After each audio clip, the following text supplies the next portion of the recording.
Good. Okay. Hi, Heather. Hola, ¿cómo estás? Muy bien, gracias. ¿Y tú qué tal? Bien. Bueno. Estoy probando mi presentación a ver si me funciona. Sí. Ok, y para hacer el screen share, Mhm. ¿tienes que tú ponerme o ya estoy de cojos? Tienes control. Ok, So you're an alternative host. So ok, muy bien. see, I made all of you guys, the professors, the alternative hosts, so you could do what you needed to. Okay, that's good. Yeah. Okay, so my thing will be about 10 minutes long. Is that too long or is that okay? That's plenty. Okay, so what I'm going to do is just run the thing that we do for to promote the Mexico one. Mhm. I will tell them this is what we did before, and if we run this again, it will be similar to that one. Yes. Okay, good. Okay, so I hope I don't go over 10 minutes. You can stop me if I'm going over too much. It's all right. I got a feeling Dr. Wright and Dr. Elder might have a pretty long presentation. Oh, no. Because I told Dr. Wright I need 5 sentences or less, and she gave me like a paragraph long, so I'm like trying to go. Whoa. So, okay. yeah. Okay, so I'm good then. Yeah. So we shall see. Yeah. Okay. And everyone does consent to having this on Facebook Live. I just want to ask before I put it on. Oh, yeah. Sure. I say Hi, how are Because you? we're trying to find ways to market study abroad, and we figure if we have this event on Facebook that we might get some more maybe students asking questions about faculty-led programs. That's true. The only thing is that you are competing with the naming committee event tonight at the same time. I know. Yeah, but the only thing is, I'm sorry, go ahead. No, I was going to say, but you're not supposed to be there because you're on the naming committee, right? I was supposed to be there, but I had to tell them I can't do it because I had this other event. Yeah. I have been to the other forums, so I think they'll be okay with that. Yeah. I hope. That's good. How have they been going? Well, it has been okay, except for the students. We only have 7 students. We were expecting like 500. Yeah. We had 7, but they were really good. They had really good ideas and everything. Oh, fun. Yeah, so it has been really nice. And then when we had the professors, we had, I think it was 36. Okay. Yeah, so that was good. Yeah. Yeah, and then next week we are going to have the minority groups in one day, and then the Greek system in another session. Good. Yeah, so we hope we get more. Yeah. Good. Yeah. Hi, Tracy. Hello. Hello. I'm Carlos Amaya. Nice to meet you. You too. Hi, Stacey Elder. Nice to meet you. I'm Heather Voppel, graduate assistant, Office of Study Abroad. Everyone. Thank you for organizing this. You're welcome. I'm just trying to find ways to promote awareness, and I've found that a lot of students, especially right now, are just very reluctant to even look into study abroad because they're like, well, what's the point if everything's closed? Yeah. Like if we can't even travel out of the state yet in some circumstances. That's and like true. Other countries are still, closing their borders to Americans. And yeah, they don't want us in Europe. They say, no, you can't come. Yeah. So. Yeah. Oh, we have a lot of students saying, we need to go. We need to do something. I keep telling them, yes, we will, but we have to wait a little bit. Yeah. And, like we were going to Mexico in 2020. It's a beautiful place, but Mexico right now is really bad. They really have a lot of people getting sick, and they are not getting the vaccine. So I don't know when we will be able to go. Mm. Yeah. Say, right now I'm encouraging students to apply for the fall, but I tell them with, caution. I'm like, there's still that chance that we may have to permit programs from running and have to resume them hopefully in the spring. So I'm telling students, if you want to study abroad, aim for spring or 2022, summer 2022, Oh, yeah. Mhm. and later. But I If have a you- few students that want to study this fall, and I'm like, well, hopefully programs are running. And it is. Yeah. They want to go this summer. They keep asking, and I'm saying, no, you can't unfortunately, go programs are not running this summer. So Yeah. I know, yeah. Which is so bad for the students who are graduating soon, because they didn't have the opportunity. Yeah, so I don't know. I was like, I wanted to do an independent internship in Chile through Oh, API with one of the NGOs down there. And uh-huh. fortunately, that can't happen this summer because programs are not running. So hopefully I'm going to try for next summer, maybe. Yeah, that's true. Oh wow, Chile, that's nice. Yeah, Mhm. and it's so far away from here. I know, probably warm too. Well, it depends when you go. If you go like in August, it might be cold. Yeah, a little bit. Yeah, yeah. Okay. Like when Dr. Landrus take the students in June and July to Argentina, it's kind of chilly there when they go. Yeah, Mhm. so Mhm. yeah, it depends when you go. Be a good winter trip. Mhm. Yeah. And Cece, are you planning on going to Germany with That's the Christiana? plan. We'll Okay, try it again. Keep Well, trying. hopefully. Yeah. It's a good program. We had a great time when we went before. Yeah. So It looks so good. Yeah, I always think I wish I could go. It looks no, so I look at your nice. program and wish I could go. Yeah, so we can, I'll go in yours, you go in mine, and that'll be good. That way we can get the numbers up. Yeah. Exactly. Yeah, that's true. Yes. Yeah. All right. So how many people do you have in this club? Yeah. Well, at the beginning of the semester, there was like 5, and then I've had like 2 meetings, and the past 2 meetings, like no one showed up. Oh, So no. I don't know, maybe it's because it was midterms, or I don't really know like what other events were going on at the time. Mhm. But I'm the advisor of Study Abroad Club, and I keep emailing, trying to promote things on social media, and I'm having no luck. So I'm hoping maybe I'm trying to plan put a booth outside of either Coleman or Doudna with just information about study abroad, and hoping maybe I can get some students enticed into studying Oh, abroad. yeah. But This is a good time to do it, just because a lot of them need that kind of extra time to prepare. So it's kind of nice if they get interested in now and know, a year from now, I want to do this. I want to be saving over the summer when I'm, working and doing things like that, that they don't think about until they hear about it, in the fall or early spring. They're like, oh, I can't do it, They're Yeah. just so this would be great if we can get it, students kind of knowing about it and thinking about it. Absolutely. Oh, definitely. Yes. so yeah, that's my plan with this event, and I'm hoping, I don't know if it'll be this semester, but maybe in the fall, like getting with third-party representatives as well, with the study abroad programs, and getting representatives from those perspective organizations to speak, and maybe try to get students, if they would desire to study abroad for like maybe a semester or something, Mhm. to get them information about that. Mhm. In a couple minutes yet. Okay.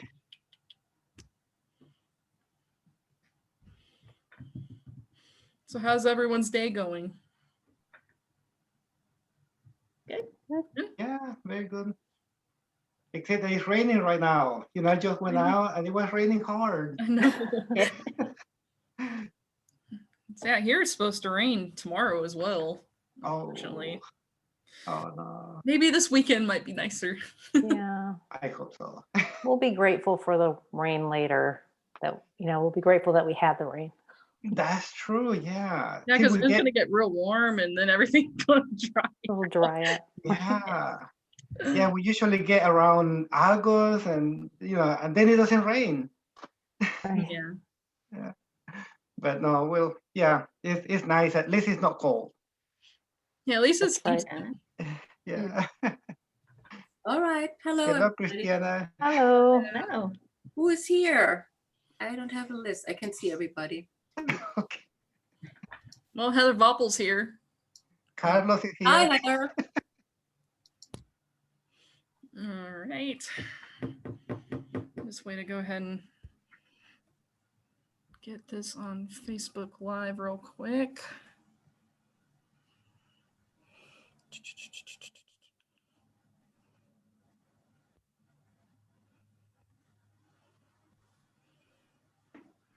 Okay.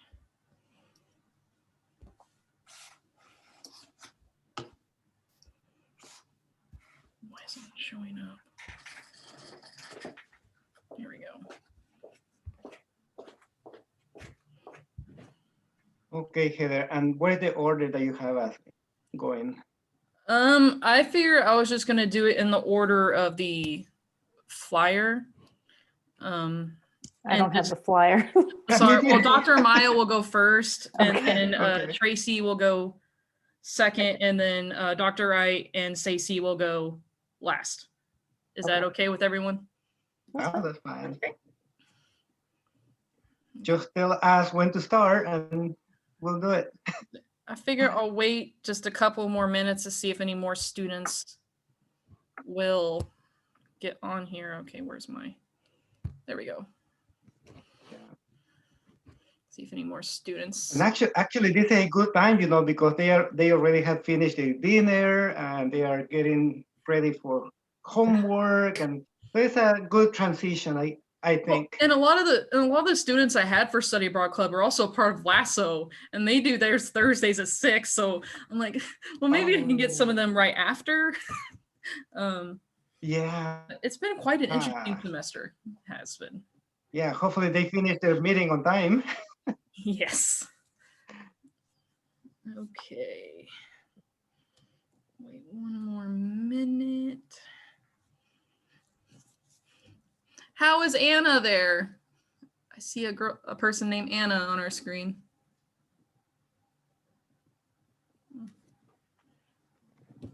Maybe she don't want to talk. All right. Oh, good. Hey, don't be shy, Anna. Let's say we don't bite. We're really nice.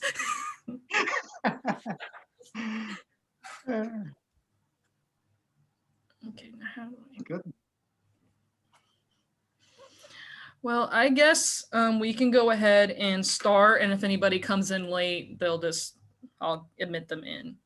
So, hello everyone.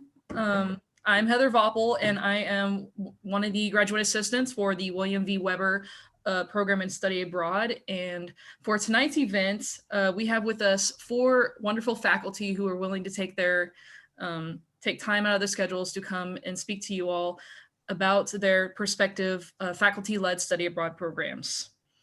I will go through and introduce everyone. You can just say your name and your department that you teach in, and we can just start with Dr. Maya. Hi, thank you for coming to this meeting. I'm Carlos Amaya. I teach at the World Language Department. I teach Spanish, and I usually take a group of students for spring break either to Guatemala or Mexico. Okay, Tracy's next. hi, I'm Tracy Warby, and I teach in the kinesiology, sport, and recreation. And our study abroad program goes to the UK to study the sport industry and look at the differences between kind of British and American sport. Okay, and Stacey. I am Stacey Elder. I am a professor of history. I'm a German historian by training, and Dr. Eit and I take students to Berlin and Munich to study history and memory in the New Germany. And finally, Dr. Wright. All right, my name is Christiane Eid-Bibi. I'm the chair of the Department of World Languages and Cultures, and I also teach German, and I'm in charge of the departmental methods course for our teacher education students. Yes, and Dr. Eldon, we got together about 5 years ago, I think, and started collaborating on this joint study abroad program. And we also have co-taught a couple of times. So. All right, well, thank you all. And I will now start first with Dr. Maya. He's going to speak about his faculty-led program to Mexico. So I will hand it over to you. Okay, thank you. I'm going to share with you my PowerPoint. Let me see. It says I cannot share my screen for some reason. Okay, let me see if this works. I have a PowerPoint presentation. It's not very long, but just to show you more or less what we do and what we expect from the students, what they should expect from us. But Heather, it says that I cannot share. It says you are disabled to share. I'm still new to this as well. Okay, I want to disable this. Okay. Anyone know how to disable the share? Is he a If you have, okay, if you go to security in the bottom, you should be able to click on that arrow. Well, it says it's off. Oh. And you made him a co-host? Okay. Yes. Okay. Say everybody should be a co-host. Yeah, it does say I'm trying, and it says that I'm disabled. I cannot do that. Let me see. And I don't have that security icon either, so I could try to do it from there. Interesting. Yeah. Yeah. Heather, do you want us to try from our side? I have a PowerPoint too. I want to see if mine works. Yeah, go ahead. Okay, let me just see if I can do it here. Yeah, host disabled, attendee screen sharing. So you need to, what is it called? Enable us. Or I Here you can. go. I got it. Multiple participants should share simultaneously. So try that. Yeah, perfect. Now it's working. Okay, so let me. Can you see my screen now? Yes. Okay, so I'm going to talk about this really fast, just to show you more or less, give you an idea more or less what we do when we take this group either to Guatemala or Mexico. This is what we did in 2020. Actually, the trip didn't go. We had plenty people to go, but it was canceled because of COVID. But this will give you more or less an idea of what we do during spring break with the students. First of all, why do we choose Guanajuato? Well, Guanajuato is a beautiful city, and I will show you a few pictures of Guanajuato. People who go with us, we go for just 1 week. It's about 9 days, and they get 2 credits of Spanish if they are in upper division classes, or just a 2 credits of general credit to our graduation. So you can do that. Also, if you go in this trip, you can take a 1 credit with study abroad office, and then you can fulfill the senior seminar requirement. So it's actually a good deal to go on this trip. Guanajuato is in the middle of Mexico. So you can see here, if you see my arrow, is in the middle. It's north of Mexico City. And again, it's in the mountains. It's a beautiful place. It's a very historic town. Actually, this is one of the 2 towns where the Spanish got most of the silver and gold to take to Europe during the colonial times. So it's a really beautiful colonial town, and it's actually a World Heritage Site. Again, it's protected. That means you can, if you want to put a business in that town, if you are lucky to get a permit to do it, you cannot put a big sign. Like McDonald's has a sign that's about 1 foot long. It's about this big. Impossible to make anything bigger than that. Again, because it's a protected site. Protected site. It's a very colonial town. As you can see here, this church is a very good representative of the colonial architecture in Mexico. And also is a very cultural town. You're going to see, in a second, I'm going to show you a couple of examples of theaters and other cultural sites that you can visit. Now, the program, again, is run by two professors, myself and Dr. Rao, and we are in charge of the students to make sure that everything runs well, the students don't have any trouble, etc. But we don't teach the classes. Classes are taught by people from that town. If we go to Guatemala, we hire people in Guatemala. If we go to Ecuador, we do that.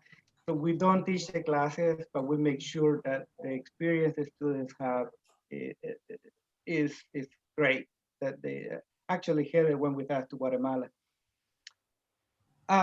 Where do we go to study when we go to Guanajuato? This school is called La Escuela Mexicana. It's in downtown Guanajuato. It's a beautiful school, and the people there are so nice. When we were there, we saw these high school students taking classes. Our classes are very small. In here in this school is about 3 or 4 people per teacher. So they are very small. When we go to Guatemala, we actually have 1 student and 1 teacher. So it's like 1-to-1. It's a really nice experience. What do you do when you are there? Well, you go in the morning to take classes with a local teacher from 9 to 1. Then 1 to 3, we visit museums, markets, and many other places. 3 to 4 is lunch. In that part of Mexico, they lunch really, really late, 3 to 4. And then when you finish lunch, 4 to 8, we do some other cultural activities. And then finally, you have dinner at 8 p.m. 8 to 9 p.m. is good. It's not too early or too late. And then after that, you're free. We go to our hotel or to our family, and then the students can go do their homework and don't do anything else. There are no bars there or anything. So we tell them, don't do any other thing, go to bed. No, I'm just kidding. You can do whatever you want after that. Just don't get in trouble. Okay, so this is what we do. Classes, museums, lunch, cultural activities, dinner, and then enjoy the rest of the day. Here is in pictures what you do. So you go to classes, visit a museum, go and eat your lunch. Those families in Mexico, especially in that area of Mexico, the food is so delicious. Mexico is so big that everywhere you go, the style of cuisine is really different. And in this area, central Mexico is really, really good. And then after that, we go to do more cultural activities, and then we do dinner. Okay, so what are these cultural activities? We visit museums, all kinds of museums. This one here actually is the entrance to one of the museums where they have decorated this Catrina, which is something that they do for Dia de los Muertos, the Day of the Dead, which is November 1st and 2nd. We also visit a tequila factory called Corralejo. We don't let you try the tequila. You see how they make it, but that's it. It's a great tour that we do around that tequila factory. Then we reserve one day is reserved to go to this nice restaurant. It's called Casa Valadez. It's one of the most wonderful restaurants they have there. Actually, if you had a dinner that you pay like $20 for in this restaurant. If you buy it in New York, it will be about $250. It's a really, really nice dinner that we have in that restaurant. Then there's one night when we go to a callejoneada. Callejoneada is these people that you see here, you had to pay for this, but we pay for the students. We go with these people around town singing different kind of songs, and people join us. So suddenly you start with 20 people, and suddenly you have 200 people singing around town. It's really nice to do this one, the callejoneada. We do that one night about 9 p.m. after dinner. Then we also go to the museum Casa Diego Rivera. Diego Rivera is a really famous painter. If you know Frida Kahlo, if you have heard about Frida Kahlo, Diego Rivera was her husband. And he is also very, very famous in Mexico and Latin America and in the world. So we go to visit his childhood home. It's a nice place to go. Then we also go to Museo Alhóndiga. This house here. This building actually is where the Spanish will bring all the silver and gold, put it here, and then take it from here to Cuba, and then from Cuba to Spain. So this is a very important site in Guanajuato. Also, because Guanajuato is one of the two cities where most of the gold and silver was produced for the whole empire, Spanish empire in the Americas. There are many mines there, and some of them are still active. This is one of them. You can go inside. Here, my wife and my two daughters we went inside. It's about 500 feet underneath. We went to see where they got the silver. It's kind of scary because it's very enclosed, and I don't know. I don't like enclosed places, so it was scary, but it was interesting to see it. This is the outside. The people who own these mines were so rich that they built their own churches to thank God for the good fortune. So they built this church right here. This was a private church built by the owner of La Valenciana, which is one of the mines. So we go there, we walk around and go inside.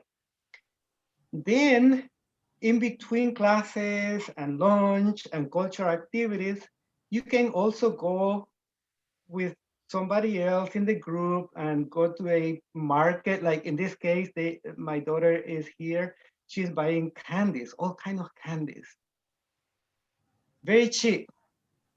Or you can go and eat an elote loco. This is crazy corn. You can actually, we tell the students, don't buy anything on the street unless we tell you to. And then we find somebody who is, we consider to be clean and safe, then we take the students and they can buy that. And this is one of those. It's elote loco, it's crazy corn. It's called crazy because it's corn on the cob covered on cheese and cream. And sometimes they put tajin, which is some kind of chili. It's delicious. It's really good. This is street food, but it's really, really good. You can also go and explore. We try to find things that tourists don't find. Like, for example, this ice cream here, Nieve de los Aguilar, there is only, they make certain amount of ice cream, and they sell it in different places around town, but they don't tell people. So people had to find out from local people where these nieves are going to be, and you go there, try to get there before everybody else, buy your ice cream, because when they finish what they got that day, it's gone. So we try to find special activities like that. And I can tell you this ice cream was one of the best ice creams I have ever tried. It was in the north part of the city. So we had to walk, I don't know, 5 miles or something to get to that place. But we were lucky to get that. And also, we go to another town that is about 2 hours from Guanajuato, called San Miguel de Allende. And that is where the Mexican independence in 1810 started. So we go there to see that site, which is also really historic and beautiful. We try, last time we couldn't do it because we tried to go to this theater. This is the second most beautiful theater in Mexico, in the whole country. It's very popular. People from all over the country come here for the event. So it's really hard to get a ticket. We got one, but we couldn't get the one we wanted to at night when, you know, it's better to go to the theater. We went during the day. It was beautiful to see that, but at least we had the experience of going in. There are all kind of markets. This handicraft here, you will see this everywhere. It's very cheap. It's about $2 or $3 for one of the things that you see here. And you can bring them for your friends and families. They are beautiful. Okay, so that's the trip. Now, this is to give you more or less an idea of how we spend the money. Around $1,000 is what you pay to the university for the trip and for the credits that you are going to get. Another part, which is around $600, is what you pay the airline for the ticket and your personal expenses, which is a very small amount. So you end up spending around $2,000 for the trip, and you get 2 credits, get to enjoy Mexico, etc. So this is what we do with the trip. Now, some people think that it's so hard to go abroad because you have to spend a lot of money. It's true, but there are all kinds of scholarships that you can get. For example, the study abroad has a grant scholarship that is given to people who go, especially if you go to a country that speaks Spanish, you get more points for that, so you get more money for your scholarship. The William Weber Scholarship is another big one that if you apply for it, you can get a lot of money to go abroad. The College of Arts and Sciences also has scholarships. If you are in the honors college, they have scholarships for you to go abroad. So there is all kind of money that you can get to go abroad. So you end up paying very little actually if you apply to all of these scholarships and if you get them. Now, if you have questions, you can always go and talk to Heather or anybody in a study abroad, and they can give you a lot of information. And the office of study abroad is in Blair Hall. So you go to this beautiful building, go inside, find Heather or find somebody else from the office and ask them all kinds of questions. Or you can contact me.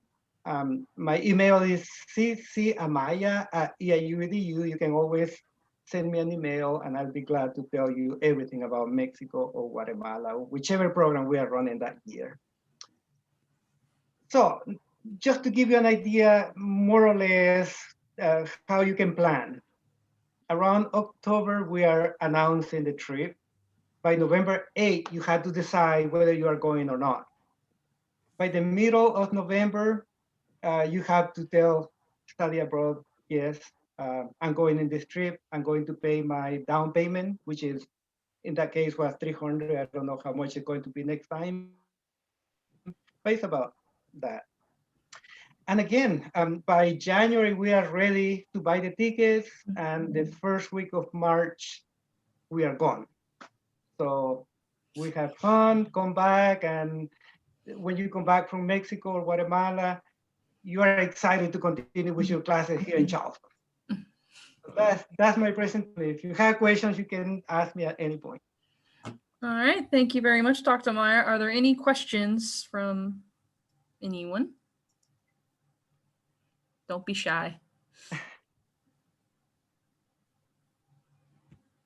All right, well, if there is not any questions, I will go ahead and let Tracy speak on her program to the UK. I'll go ahead and share my screen as well here.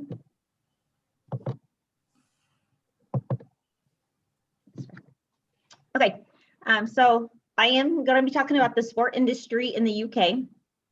It's a trip that we've been doing for several years. I'll get a little bit more into the partnership that we have and what we do during this trip. So I am Tracy Warby. I'm an instructor in the Kinesiology Sport and Recreation Department.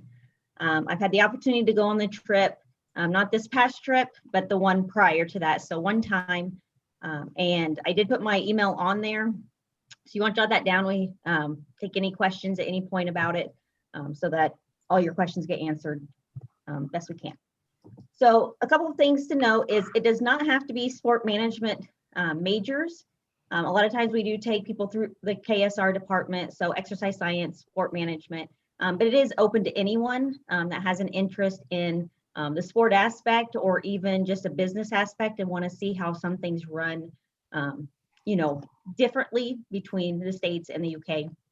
A couple things you do have to have, a 2.0 GPA, okay? You do have to be in good academic and judicial standing, and you need your passport, okay? So those are kind of the bare requirements, and I think that's probably kind of standard with study abroad, and it may come off of their standards. Okay. Okay, to talk about a little bit about the program. This always runs in May, okay? It's usually between about 15 to 17 days, and that is really based on kind of ticket prices for planes, when we can get into the University of Winchester, which is our partner, and what activities are there. We want to make sure that we can do as many activities as possible. So if we find that one is the second weekend we're there and it's on Sunday and we really want to see it, then we won't fly home until Monday. And so we kind of just base it on what activities are available at that time. It always leaves either the Sunday or Monday after graduation. So you have finals week, Saturday of graduation, and then usually Sunday or Monday. The idea a lot of times is to fly out, I don't know, approximately like 4 o'clock in the afternoon if they can find a flight around that time because of, you can see kind of my bottom number there, the 8 hours of the flight. And then there's a 6-hour time difference. So the idea is to get you there early in the morning so that it's easier to stay awake because you really want to stay awake during that day and then get to bed later that night rather than, you know, kind of sleeping early and then trying to get up and adjust to the time schedule. Okay. We have had a partnership with the University of Winchester in England for 12 years. And they have traveled here those 12 years. It took us a couple of years to get the process of us going over there. So about 9 years ago, this program started. We went 7 years consecutively. 2020, we had a plan to go. Obviously, that didn't occur. And then this year, again, we're still kind of postponed. So we're looking forward to taking another group in 2022, hopefully. Again, it's an 8-hour flight, but it's 6 hours difference. So it's a little bit of adjustment to make. It's kind of weird coming home when you come home about the time you took off from England. So I just put a couple pictures up here. I'm just kind of giving you a broad overview. So the top picture is the residence that they have. And so the students are put into, they get their own room, and they usually are categorized, not categorized, that's not the word I'm looking for, but with students from the University of Winchester. So they'll get their own room, and then they have a common area that they can just kind of hang out in and get to know them and just be able to kind of get that culture difference of what's there. And then they kind of take them around and give them a tour of the facilities and just include them in life at the University of Winchester. So we go there, get set up, get in their rooms. Usually that first day, we're just kind of getting used to it. We take them down to the kind of the city. We joke that you're constantly just walking down a hill the whole time. You have to have your calves ready. They really do. I thought they were kidding. They were not kidding. So it's really a good experience. And I like some of these pictures because you can see with a lot of them, this is their union where they go to eat. They've got their bookstore. A lot of their activities kind of go out of that because they are a very small community and residential area for that. And then this is just another picture of their buildings on there, but they're very, very modern. But then directly across from this is this building. So they still have all that historic value because Winchester is a very old city. And so you get this kind of contrast of modern to historical, and it's just a really neat feel. A lot of greenery around there. So it's just a beautiful campus to be a part of and to be able to experience. And then this is just happens to be the group that I was able to travel with. We had a good group to go that year. The 2 faculty. And so it was just nice. And you can see by the pictures, you don't usually get those sunny pictures in England very often. And we had the most beautiful weather ever. They said, you know, plan for rain, plan for that. It was beautiful. I think we had rain one time while we were there. So it was a great experience that way. Okay. Some of the places that we visit, again, we do really try to emphasize the sport industry. So we do try to take a lot of field trips if we can. The idea is to get to as many events as possible. So this is just a few that we happen to get to. Some I left off, but we'll talk about them a little bit. So just the first one is kind of the city of Winchester, being able to experience that. Again, it's very easy to get around in. Students can walk everywhere, and they do. And so it's just a nice place to be able to go out on an adventure. And the kind of way that we have it set up is if we're not doing a day where we're traveling from Winchester into London on the tube and things like that, we are in a classroom and our students give presentations, and the University of Winchester faculty will instruct us on some classes. We take advantage of learning some of the sport that they focus more on, like cricket, what we call soccer is their football, and they're very big on track and field. And so we get to experience a lot of that. They play netball compared to our basketball. And so it's just to be able to experience those kind of things while we're there on campus. We do go into London quite a few times. We try to pack it together if we can. And so Wimbledon is pretty much a staple. They do a tour of Wimbledon. That's a picture of center court. That was a really cool experience. I love tennis. I love watching that. So to be able to stand there and just see that facility was amazing in itself. We do spend a few days in London. The last weekend is always spent in London more as a free period. There are a few things that we'll throw in depending on what activities are going on. But the students have a lot of time just to kind of explore on their own too. And so I just threw a picture of there. They had held the Olympics a few years before we had went. I believe it was 2016. We were in there at 18, and so you could still go and see Olympic Park and a lot of their facilities that they had put in. I thought one was very unique because we were, you know, in the middle of London, and all of a sudden they're like, oh, we need to turn here. And we went like squeezed between a couple buildings. And then when you walked out in this opening, it was like almost cornered off with buildings. It was this big open area with just bleachers, and it was their equestrian area. So they would take horses down in there. That's where they would do some of their events that way. And so it was just this kind of unique, like, wow, this was just put in the middle of this area behind these buildings. Like you didn't even know it existed there. Wembley Stadium's there. We got to also experience the O2 Arena, took in some cricket games, and at Wembley Stadium, we did get to watch a soccer game. And then the London Eye, I just specifically put that one up there because the last event that we do as a group the night before we leave is go on the London Eye all together. And it's just a nice thing to get a perspective of London and also to be able to just kind of reflect on the trip and the experiences we had and those kind of things. And it just gives just kind of an intimate spot to do that in rather than, you know, meeting for dinner or something like that. It's just a nice little things to finish it off with. So as we go, the way the itinerary tries to be set up is some students, they'll be broke up into partners. They do their presentations through the week. We try to give them that first weekend to travel. They get 2 to 3 free days, depending on what time they get to leave for their travel days. And then usually 2 days of adventure wherever they would like to go. We took, me and the faculty, we traveled to Ireland. There were other students that we traveled to Ireland as well. So we met up with them throughout that. Others went to New Amsterdam, of course. We had some that just wanted to go back to London because they wanted more time there just to be able to explore. Some even stayed in Winchester. So it really just depends on what the students want to do and get the experience to get to do. And then again, that final weekend, we traveled back to London, and that's more of a, again, getting to explore. We did the Olympic Park on that last weekend we were there. And then in between that 2 weeks, we might travel to London because there's a soccer game we want to catch, or even outside of there to the different stadiums that have something going on at that time. For us, when we traveled, there was not a lot of events going on. We did get to see, like I said, a cricket game and a soccer game.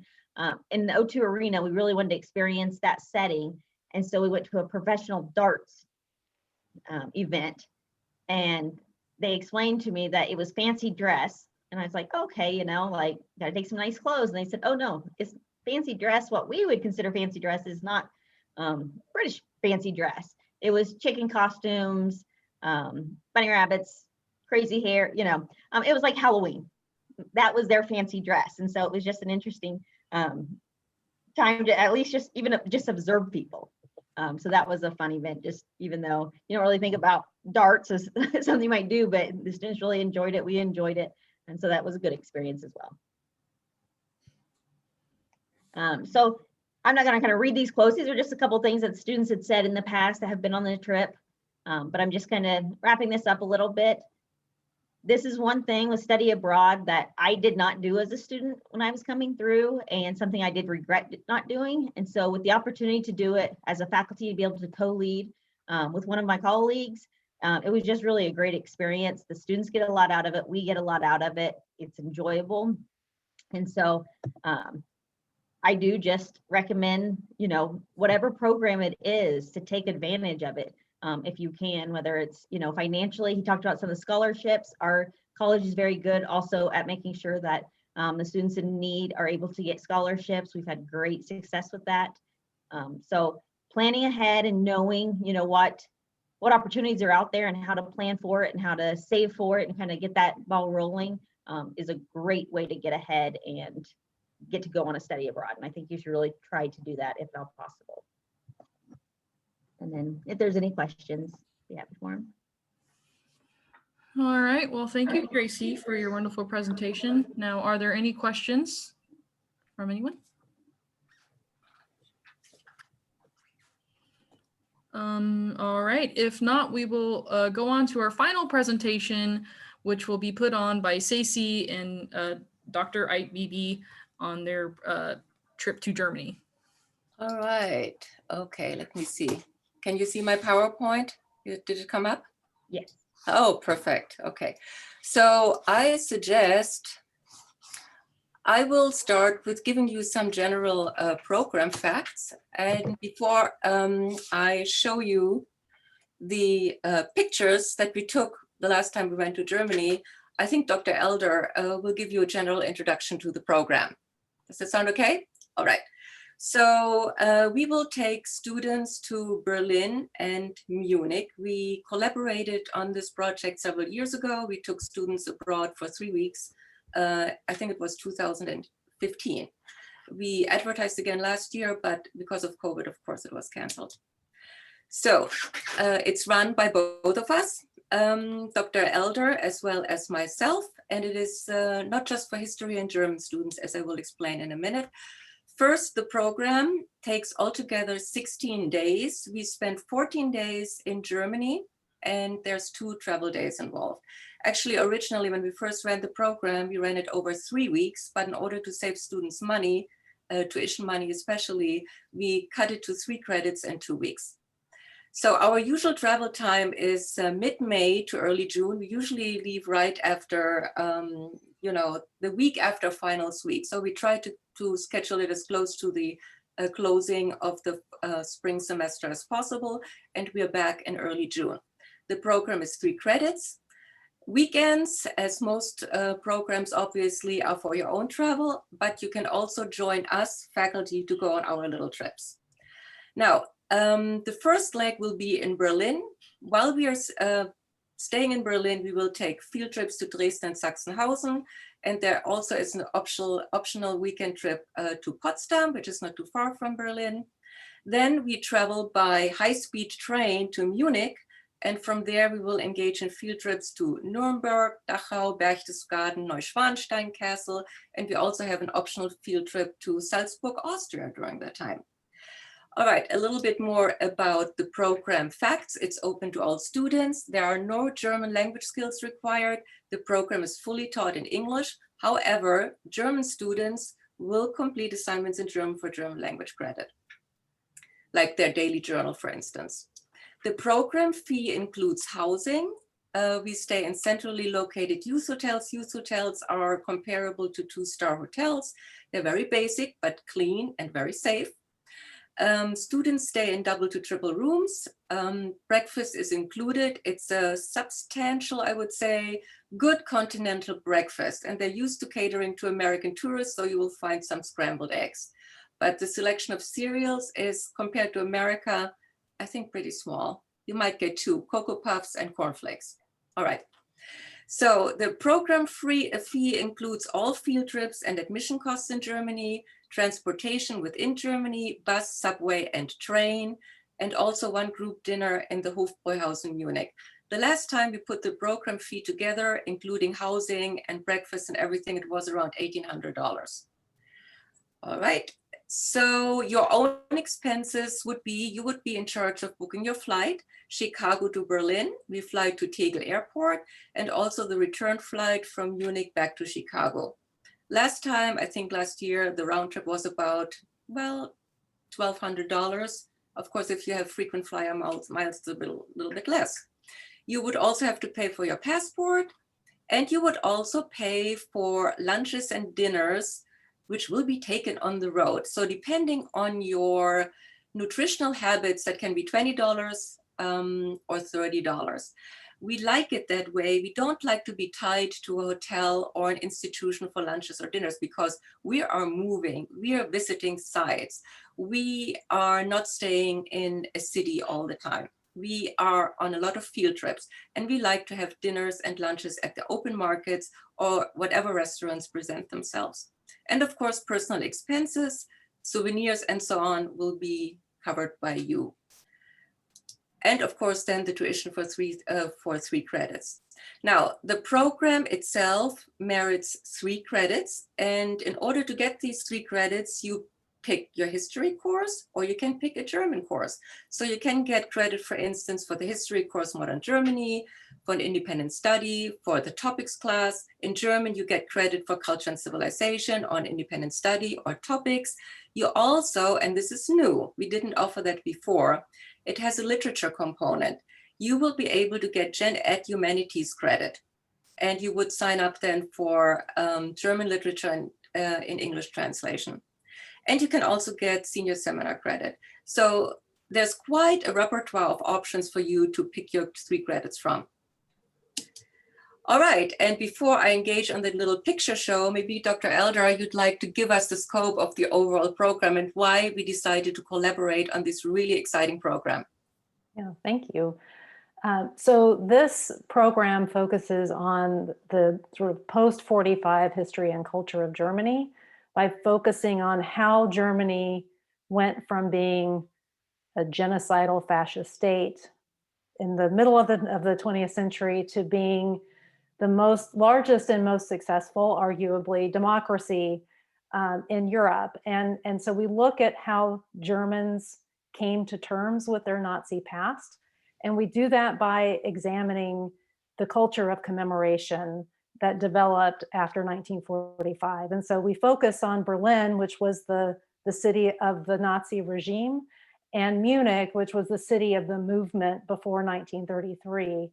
And we visit most of our site, the vast majority of our site visits are to look at specific places where Germans have really struggled with commemorating, for thinking through how to deal with the Nazi past. So, so we look at, for example, 2 concentration camps, Sachsenhausen, which was in the eastern part of Germany in the Soviet zone of occupation, and became a monument under the socialist East Germany. And then we compare that when we go to Munich to Dachau, which was the concentration camp that was in the American zone of occupation, and then West Germany, and how those 2 sites developed over time And then we also look at how after reunification, the two Germanys have really tried to form into a single Germany by working through that Nazi past. So one place we visit, for example, is Dresden, which was completely destroyed by the Allies in 1945. And we look at, it's a beautiful city. It was known as Florence on the Elbe River. And we look at what they chose, what the East German government chose to rebuild and what they chose not to rebuild after 1945. And then how since reunification, they've made efforts to excise the memory of the German Democratic Republic, the socialist state. And so those are some of the sites that we visit. I'm sure Dr. Ida is going to show you more of those sites. Okay, and Dr. Elder will chime in as the historian, right? Okay, so let me begin with Berlin. You can see here the Brandenburg Gate. We probably see that every day when we're in Berlin. You can see the juxtaposition here, the Brandenburg Gate in 1945 and the Brandenburg Gate here in, well, 2010, I think. So as Dr. Elder already mentioned, we look at a lot of sites of collective memory. We go to the memorial to the murdered Jews of Europe, a short Holocaust museum. We also visit the memorial to the Sinti and Roma. We visit the Deutsches Historisches Museum, the Reichstag, of course, with a famous dome on top. We also visit the former Gestapo headquarters called the Topography of Terror. We also visit the Jewish Museum, and we take the day trip to Sachsenhausen, which is the site of a former concentration camp, and a full day in Dresden. And here is some pictures to share. Here, for instance, is the Rosenstraße Memorial, where you see our student group. And on the right side, this is the memorial to the Sinti and Roma. Is that correct, Dr. Elder? That's correct. Yeah, so these are outdoors memorials. You don't need to have pay admissions there. They're all free. Now here is another close-up of the Rosenstraße Memorial in the center of Berlin. Here is the Holocaust Memorial. Part of our experience abroad is we have guest speakers. Here, for instance, you can see a guest speaker from the Holocaust Memorial giving us the inside view of the memorial, how the architect designed it, for instance. We also go inside and then downstairs where they have a display, a museum that we spent actually several hours in listening to testimonials and watching footage of that time. Then we go on to the Deutsches Museum. Dr. Elder is an expert on that one, right? And we spend quite a day, actually half a day in the memorial. Then we go to the Gestapo headquarters, which is called nowadays the Topography of Terror. There is a long wall with a lot of exhibits and posters from that time.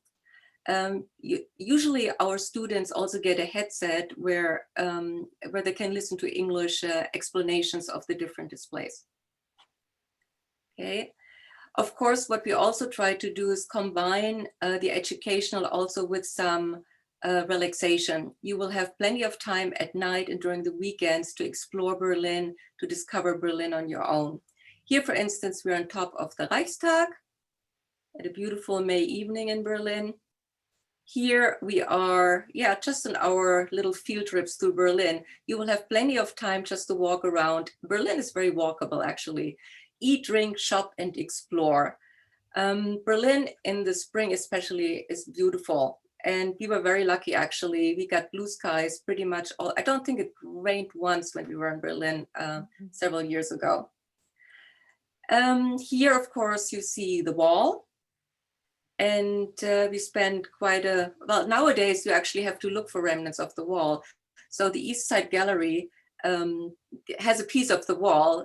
When the wall fell in 1989, Berliners took to the wall with a hammer and took this thing down. It had been in the front of the eyes for so many years, they were ready to have it go away. So they actually had to save a piece of the wall. Is that correct?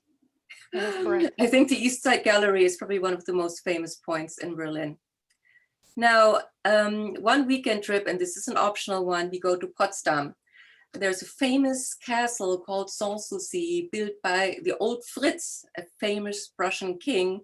and with beautiful rose gardens and displays and entertainment. So it's not just all about memorials of World War II. It's very much also about how do the Berliners remember Prussian history. It's not the focus, I would say, of our program, but you can't avoid it, yeah, because Berlin is so full of Prussian history. All right, here you can see us eat and walk around in Sanssouci. And here is our field trip to Dresden. You can see us on top of the Frauenkirche, and I'm sure Dr. Elder has something to say about Dresden.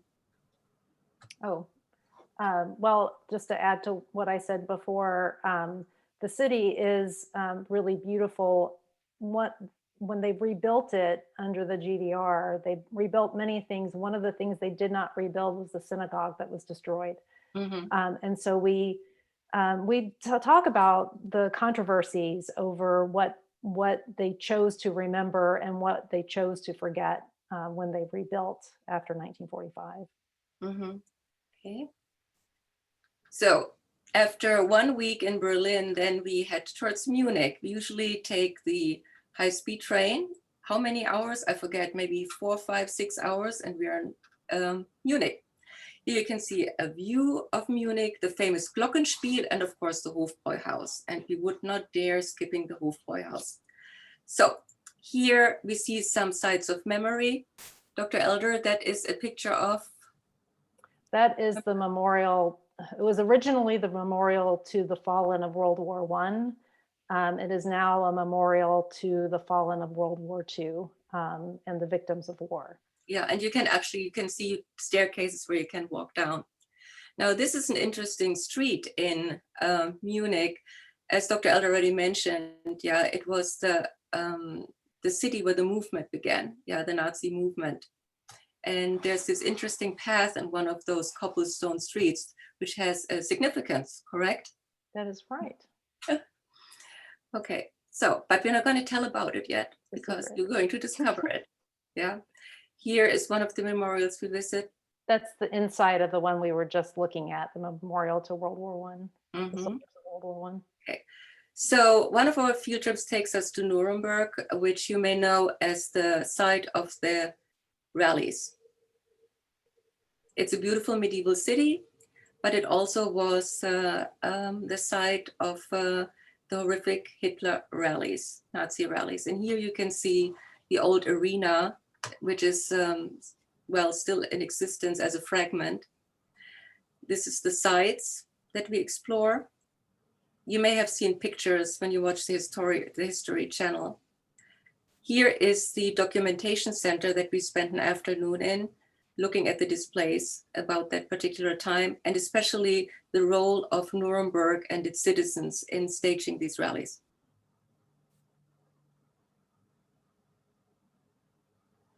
That's all from inside that documentation center.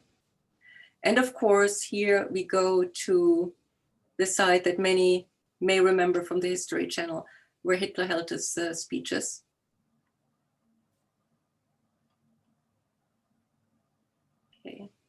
Okay, and back to Munich again. This is the inner city of Munich. This is the famous Hofbräuhaus where we spent an evening having a group dinner. You see our group quite happy after the dinner in the Hofbräuhaus. Here you see Dr. Elder also enjoying herself. That's the inside of the Hofbräuhaus. So if you don't like polka music, you may not enjoy the Hofbräuhaus, but it's actually a fun place to be. So here's the famous Glockenspiel, Marienplatz. Here is one of the famous fountains in Munich. You can already tell Munich is a beautiful historical city, and we do a lot of walking. And as Tracy already has said, you know, in Britain, in England, you do a lot of walking. Here you definitely need some hiking shoes.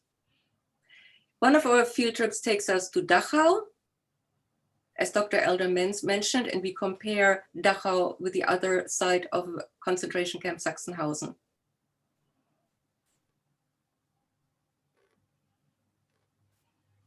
And one of our field trips takes us high up into the Alps to Berchtesgaden, to a place that is probably more known as Hitler's Eagle's Nest. In German, we call it Kehlsteinhaus. And I remember this trip really well because we live in the plains. We're not used to going up to the high mountains in a bus that's teetering on the edge of the abyss, but it was quite exhilarating. Yeah. So here you go.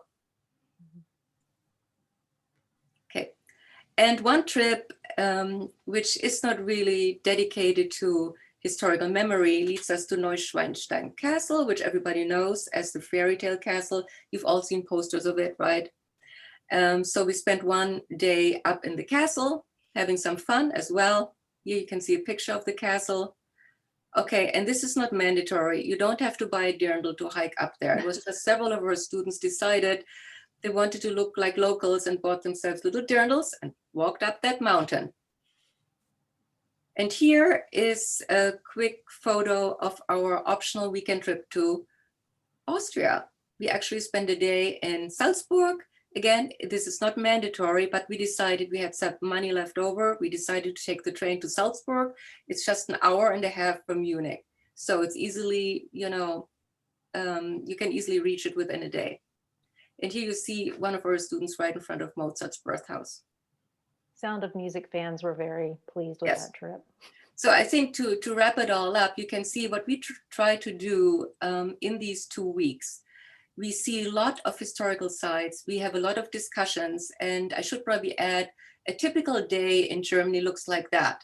So we wake up, we have breakfast, and then we meet in a seminar room in the respective youth hotels that we're staying at. We discuss our readings and prepare our day trip. In the afternoon and early evenings, we're out and about. That's why we have to have lunch and dinner on the road, basically, because we're not sitting back in the youth hotel. So mornings serve preparation, but in the afternoons and the evenings, we're out and about town. So the fun and the educational come very nicely together, I would say. What I like about the trip is also it's much more than city hopping, right? It's not like you go into Germany and you hop from Berlin to Hamburg to Cologne to Frankfurt. This would be less effective than what we do. So we have our location in Berlin, we have our location in Munich, and from there we spread out. You don't have to worry about your luggage, you know, dragging it along all the time. You know where you have to go at night in order to sleep. So I think this is the best, the most effective, the most interesting way to run a program like ours. Did I forget anything? Oh, this is our farewell dinner at a beer garden in Munich. And yes, I bought a dirndl too. All right, do you have any questions for us? Let me add actually the program cost. So the program cost is about $1,800, which includes the housing, transportation within Germany, all tours and admissions, shared group costs, including that one joint dinner at the Hofbräuhaus. Then your own costs out of pocket would be the flight, the round trip Chicago-Berlin, Munich back to Chicago, your spending money, some euros for laundromats, unless the youth hotel has it already, about $400 for food, meaning lunches and dinners. And again, this depends on your eating habits, and about $165, I believe, for the passport. So your out of pocket, including the flight, would be around $1,900. And then, of course, you would need to pay for tuition and fees and TRS, which approximately will be $1,150. So altogether, we're trying, so really everything together, we're trying to keep it right below $5,000, and that it would include everything, including tuition for 3 credits. I think the total that I had submitted last year was $4,957. All right, well, thank you, Dr. Wright and Stacey. Are there any questions about any of the programs that have been spoken about today? Okay, I have a question for Dr. Elder and Dr. IBB. If somebody wants to get credit in history and German, can they do that? Or do they have to choose? They'd have to choose. It's only 3 credits. Yeah. That is, that's, we try to make it cheaper. So we cut from the 6 to the 3 credits. Yeah, it's set up for 3. I think also there is a limit. No, how does that work again? 1.5, I think, is the maximum per week. So we're only going over 2 weeks. So our limit is 3 credits.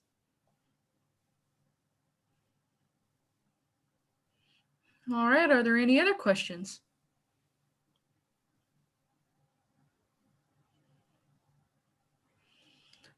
If there are no other questions, I would like to thank again all of the faculty who graciously took their times out today to come and speak about their study abroad programs. And thank you, and I wish you all a wonderful day. Thank you very much, Heather. Appreciate it. Thank you, Heather. Nice meeting everybody. Thanks Bye. for giving us the Bye. opportunity. Thank you. All right, thank you.